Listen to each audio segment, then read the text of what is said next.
Hi, today we're trying out the Innis and Gunn. I don't know if it's supposed to be pronounced Innish or Innis. Oh, probably Innis. I didn't even think of Yeah, that. Innis and Gunn. Original. This is an oak aged beer. Um, this is a little different from another one we tried out. This one's got smooth Scottish beer with natural hints of toffee, vanilla, and oak. 6.6%. Um, okay, let's see.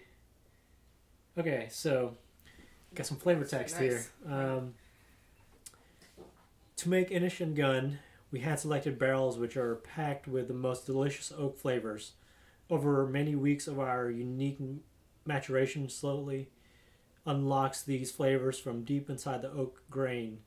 The beer growing in character with every hour that passes. Only when it has matured to perfection do we bottle and release it. The result is a refreshing honey-hued beer with aromas of vanilla and toffee and a malty, lightly oak finish. Okay, so this was carefully matured for 77 days prior to release. Okay, so let's see.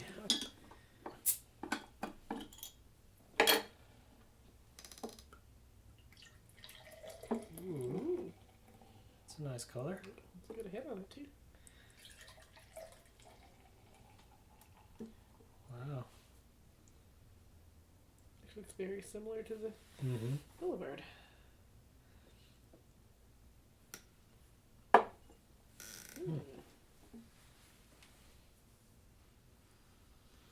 Ooh, wow, that smells Ooh. like cotton candy. It smells It's definitely sweet. toffee. Yeah. Oh, I smell the vanilla, too. Vanilla. And this thing is clear. Yeah, Like, incredibly clear. wow. A few little bubbles, but Yeah. not too many. Huh. Okay.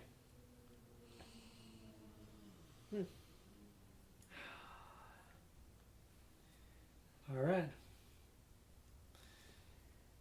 I'm trying to think. To clarity. Oh, there we go. That works. Oh, if only I had some.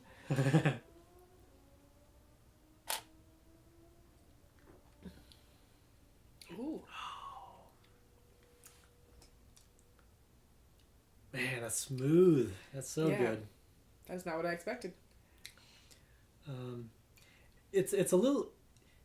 The flavor doesn't really carry though. Like No, it's just right on it the doesn't. front end. You know what? I don't mind that Yeah. necessarily. No. The head's got a really good head retention. Yeah, for sure. Sticks to the glass. Nice. Yeah, It's not near. It doesn't taste as sweet as it smells, Mm-hmm. which is good.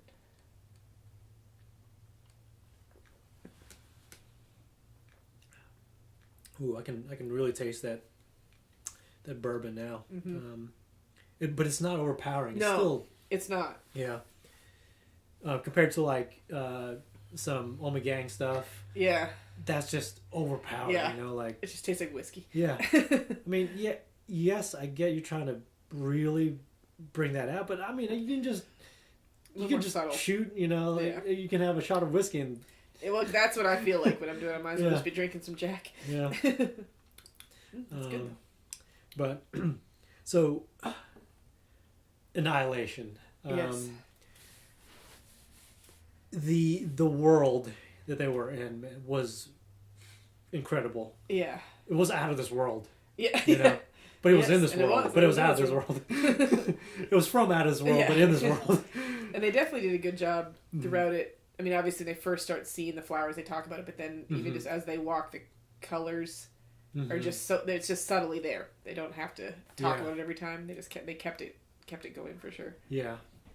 Like when they first get in, you know, it's like really lush, just like rainforest. rainforest, Yeah. like a lot of deep dark greens. Yeah. The foliage is like, I don't know, it seems tropical. Yeah, exactly. Almost. I kept thinking they were in a jungle, and I'm like, wait, they're supposed to be on like the by the East ocean, Coast, you know, I guess? in the Northeast or something. Yeah, You know? like, I'm thinking, yeah, somewhere there should be pine trees. yeah, Not that. boy, that's good.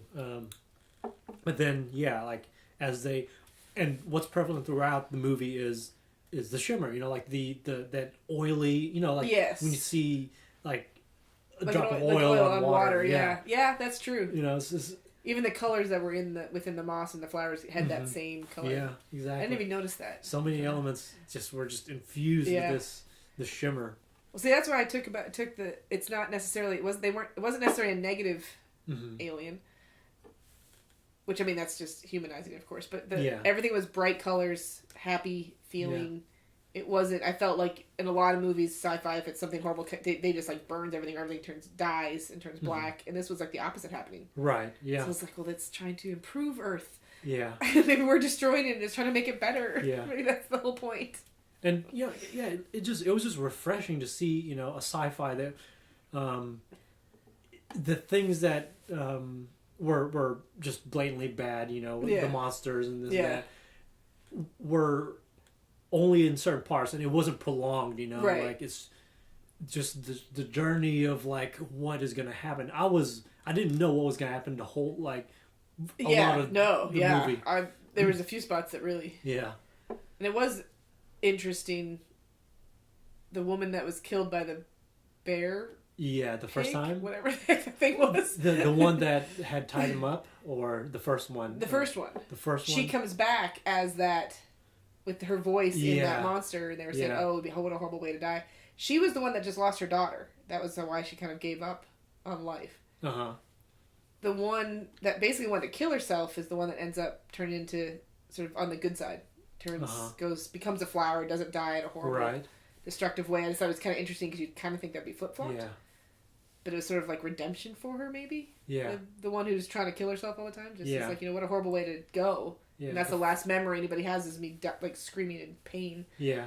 The physicist. She went out, she probably went out the best. Peacefully, yeah. Yeah, out of all of them. And that was really cool because, you know, like, her transformation from human to... like nothingness, like I guess flower person. Then I was thinking all those ones they were seeing that they were like, no, they're growing that way. Were they, or were they people that they became? Because a bunch of people had gone in before. Yeah. So were all those actual people? Possibly. I didn't think about that until after. I was like, wait, is that what that's saying? And even at the lighthouse, the way the skulls and the why were they laid out like that? Like it was a very weird. I don't know. I figured they would explain that, but of course they didn't. Yeah. Oh, and those, I guess they were salt crystals or whatever. Yeah. On the beach. That was cool, man. That was super cool. Yeah. I was like, whoa. What but I guess it makes sense. That'd be like what the only living thing that could come out of sand would be crystals. Because I was like, well, how come that's not plants? But it wouldn't be because it was on the beach. Little crabs, you know, little fish. Right. And that was very cool. I mean, it was all refraction, you know. Right, yes, yeah. Going back to that. I'm a biologist, not a physicist. I don't think that way. I still don't know what the heck's going on. I'm just like regurgitating what they say. Just refraction. Okay, I'll take that. Yeah, I'm kind of curious if there's a better explanation for that because it seemed a little just glossed over. Like, yeah, people won't understand anyway, so we'll just call it this. Yeah, which is fine, you know. I mean, the splicing of the DNA part of it, I kind of get. Like the cells when they split, they were two different cells, showing like the two different organisms being in the same creature. I sort of get that. What are you doing, Daddy? Daddy. So the first time the alligator had gotten one of them, their backpack. There's no way that. You know, it would have let go. They could have wrestled her off, yeah. This was a huge gator, you know. And she kept the backpack. You'd think you would have lost the backpack. Nah, but anyways, this was in the shimmer, you know. They do have, the alligators do have more teeth, but less strength, you know. Apparently, yeah. It reduces their overall strength. I did notice the next scene when they're hiking to, I guess, the army base, her backpack's all duct taped. Yeah. Close. Nice. I was like, that was a nice little touch because it did get ruined in that. Yeah. So I was like, hey, that's cool. And I was trying to figure which one. I was like, yep, that was the one that got attacked. So that's pretty. They did a good job of that. The water symbolism. That was the other thing I was thinking about. Mm-hmm. The wall guy he was in the pool. He was in the pool, yeah. They kept focusing on the glass of water, like when he was drinking it. Yeah. And then at the end when she drank it, I was waiting for something weird to happen with that because. Oh yeah. But I don't know what it means. I just kept. It seemed like they kept focusing on that. So, the water and glass scenes, to me, like what I saw a lot of was his hand through the water glass. Yes, me too. Which was weird. I don't know. Refraction. Sorry, I just realized that. Oh, is that? I don't know. The water, like, you know how it makes stuff like liquids refracting things? Sorry, you said refraction like 4 times, so I suddenly realized. I didn't realize it. Was that what they were getting at? I'm probably way off. Oh. I wonder at the end, was her hand beside it but wasn't refracting? Probably, you know? I missed that. Yeah. I was waiting, I don't know, I was waiting for something to happen with the glass. She took a drink, but nothing happened, so I was like, yeah, whatever. But yeah, no, I had the same thing. His hand and then her hand with it. Mm-hmm. I was focusing on that too. And I think at one point, she puts, you know, the beginning scenes, she puts her hand on his and he like pushes her away, you know? Yeah. I don't know if that was a foreshadowing of the whole thing or what. Well, but that was when he came back. Mm-hmm. Yeah, that is weird because he wouldn't know anything because if he's the alien at that point, he wouldn't know the past, or would he? He wouldn't, but he would know something was up, I guess. Yeah, like that she. That was another weird backstory I thought was unnecessary and felt added on. The affair, and that's the reason for him leaving. Yeah. That was weak. It was weaker than all the rest of it. Like everybody else's seemed to be stronger, and they were in one sentence, and they actually focused on hers, and that really, I didn't like that. Yeah, the exposition for everybody's like backstory was basically done on that little canoe. On the boat. Yeah, on the boat. That was it. Yeah.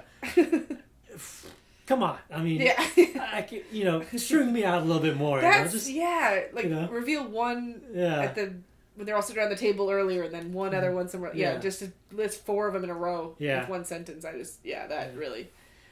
Yeah, but still, you know, like given an audience that this is a now meta topic, but like the audience probably isn't gonna really analyze it. That's true. Yeah, they're not gonna just break it down. You know, that's true.